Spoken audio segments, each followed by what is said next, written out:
माऊलीनी पाणी शिंपडलं आणि मेलीला सच्चिदानंद कुलकर्णी जागा झाला. चेके 1212 टीका केली ज्ञानेश्वरी. सच्चिदानंद बाबा आदरे लेखक उजा झाला. मेलीला कुलकर्णी जिवंत केला आणि तो लेखक केला. कृपा केली. जिवंत माणसाला गुरुनी स्पर्श केला तो गुरुमंत्र होतो. मेलेल्याला जिवंत केल्यावर गुरुमंत्रच झाला. म्हणून ज्ञानोबारांचे शिष्य हे सच्चिदानंद बाबा. मी अभंगाप्रमाणे चिंतन करतोय बरं का. तुकोबाराय कोणत्या परंपरेतले आहे हा भाव मी मांडतोय. अभ्यासपूर्ण मांडतोय. स्टडी करून मांडतोय. साक्षेपी मांडतोय आणि विद्वानाच्या विचाराधीन चिंतन मी आपल्या समोर करतो आहे. आहा झालं काय. मेलीला कुलकर्णी उठला आणि 9034 ओव्या गुणार्थ दीपिकेच्या लिहिल्या.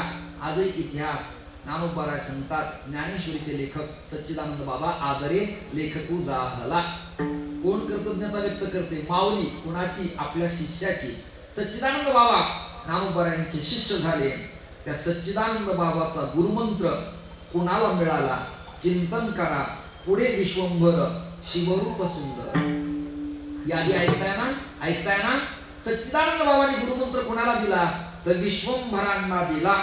विश्वंभर कसे होते. शिवरूप सुंदर. साक्षात शंकरासारखे होते. लाईट आली. जनरेटर बंद करा म्हणजे मला बोलता येईल.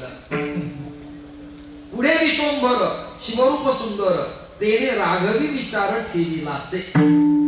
विश्वंभर बाबांनी कोणाला ज्ञान दिलं. राघवाला. आणि राघवानी ज्ञान आपल्याकडे न ठेवता केशव चैतन्याला दिलं. कोणाला दिलं. कोणाला दिलं. राघव चैतन्य केशव चैतन्य. राघव चैतन्य केशव चैतन्य. राघव चैतन्य केशव चैतन्य. राघव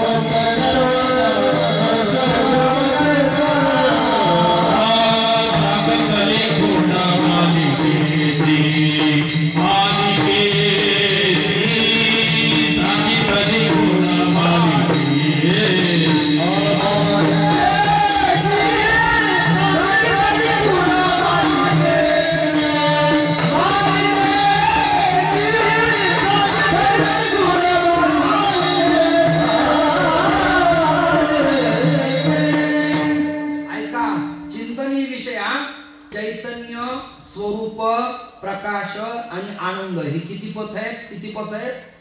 माझ्याकडे टाळपेल बघा निदान 4 पथ आहेत. चैतन्य स्वरूप प्रकाश आणि आनंद 4.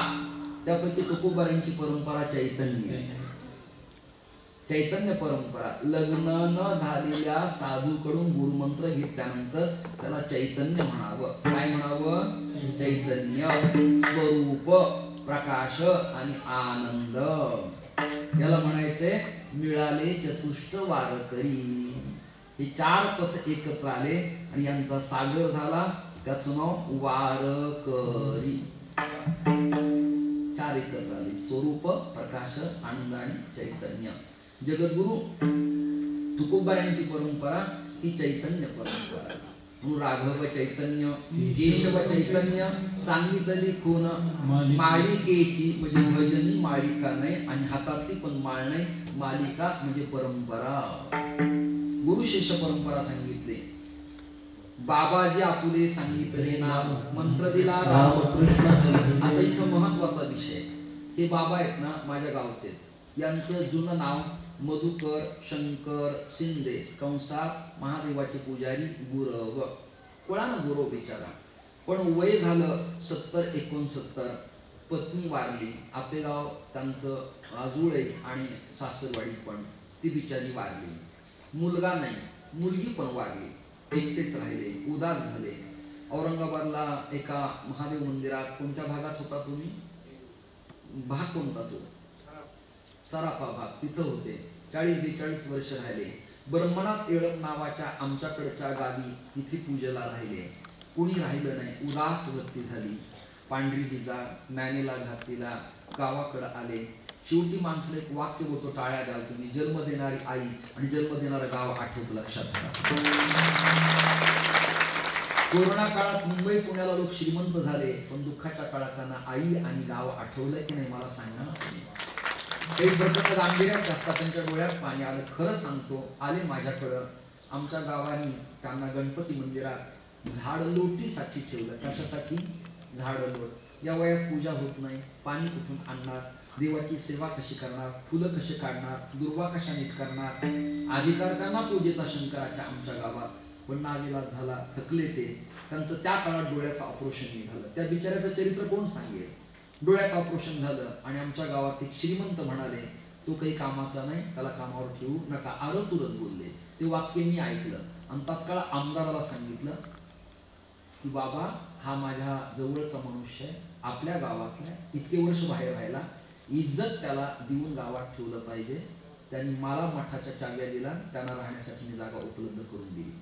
त्यांना विरक्ती आली, त्यांना विरक्ती. आणि त्यांना मी विचारलं, आता तुमच्या जीवनाचं ध्येय काय, गंतव्य काय, पुढे काय? आता तरी पुढे नका करू ना, झालं तर जाऊ द्या, आता काय? ती म्हणली, बाबा मला संन्यास घ्यायचा. काय म्हणाले? संन्यास. आमच्या परंपरेत जे आश्रम स्वामी होऊन गेले, त्यांच्या फोटोच्या जवळ चरण पादुकेजवळ भगवे वस्त्र ठेवले. ओम नमो नारायण एक मंत्र, एक मंत्र म्हणाला, त्यांना वस्त्र दिले. याला वस्त्र संन्यास म्हणतात. याला विधी, प्रेषमंत्र, अग्नी समारोप, पिंडदान, सावित्री प्रवेश करण्याची गरज लागत नाही. याला महापुरुष दीक्षा म्हणतात. तो बिचारा खर्च कुठून कधी 50-60 हजार ब्राह्मण बोलवायचे, शंकराचार्य बोलवायचे, वस्त्र करायचे. कधी कधी adjustment is a best policy. मग त्याला मी जवळ घेतलं, वस्त्र दिले. पण माणसाच्या जीवनात घडामोडी कशा होतात ऐकत राहा. एक मुलगी तर वारली, एक मुलगी शिल्लक औरंगाबादला. आणि अचानक फोन आला की जावाई वारला.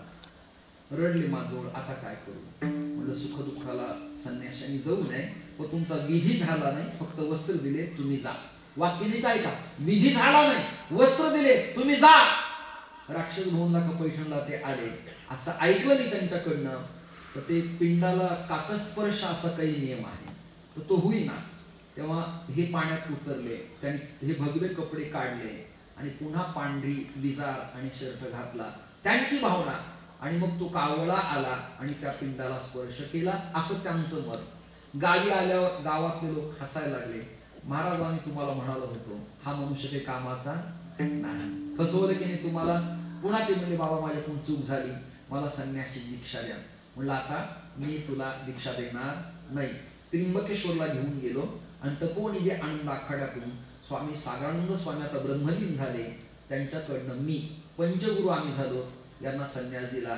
यांचं नाव झालं मधुरानंद सरस्वती. ते आम्ही गॅजेटरला केलं, पॅन कार्डाला केलं, आधार कार्डाला केलं, राजपत्रित केलं, स्वस्त धान्य दुकानाला. त्यांनी आणि मी आमचे नाव कायदेशीर आम्ही अध्यात्मातही बदलले. ऐका ऐका ऐका ऐका प्लीज, कायदेशीर बदलले. आता त्यांचं मधुकर शिंदे नाव राहिलं नाही. आणि मी पण या व्हिडिओच्या माध्यमातून सांगतो, माझ्या तारखा घेणाऱ्या सगळ्यांना सूचना आहे, माझ्या नावासमोर अमृत महाराज जोशी लिहित जाऊ नका, हे पाप तुम्हाला लागतं. संन्यास घेतल्यावर त्याला पूर्व कुळाची आठवण कृपया करून देऊ नये. अमृत आश्रम स्वामी, यांचं नाव मधुरानंद सरस्वती. बर, मग असा संन्यासी महाराष्ट्रातल्या ओळखीचा आहे आपल्या. हे जोशी महाराज आहेत, ते शिंदे महाराज आहेत, हे आचार्य महाराज आहेत, ते किशोरजी व्यास महाराज आहेत, आता ते गोविंद देवगिरी झाले, आपण असं म्हणतो. पण तो जर डेहराडूनहून आला, हरिद्वारवरून आला, काशीवरून आला, वृंदावन मथुरेतून आला, रामेश्वर तमिळनाडूतून आला, तर त्यांचं पूर्वीचं नाव आपल्याला माहिती नसतं. आणि संन्यासाचं नाव आपण विचारू नये, आपला अधिकार नाही. मग ते सांगतात, महाराज आपलं नाव काय? बाबाजी लिखो बेटा. काय म्हणतात ते? बाबाजी लिखो. म्हणजे त्याला पुन्हा गाव, नाव, गोत्र, जाती याचा उच्चार करायचा नाही. सोपं गणित आहे, बाबाजी लिखो.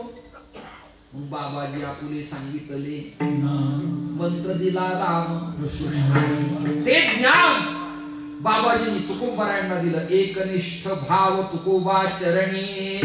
आता याला कथा आहे, ऐका. तुकोबारा दिहूत राहणारे, ऐकताय ना? तुकोबारा दिहूत राहणारे आणि बहिणाबाई रत्नाकर पाठक नावाच्या नवऱ्याला बरोबर घेऊन भारताची तीर्थयात्रा करत होती. तीर्थयात्रा करता करता कराडला कृष्णेच्या काठावर सातारा जिल्ह्यात तिचा मुक्काम ठरला. 22-23 दिवस बहिणाबाई रत्नाकर पाठकांना बरोबर घेऊन राहिल्या. हरिपाठ, कीर्तन, आरती, अष्टक, कृष्णेचं स्नान, नैवेद्य आणि आरती यातच त्यांनी काळ घालवला. रामदास स्वामींच्या परंपरेतले जयराम स्वामी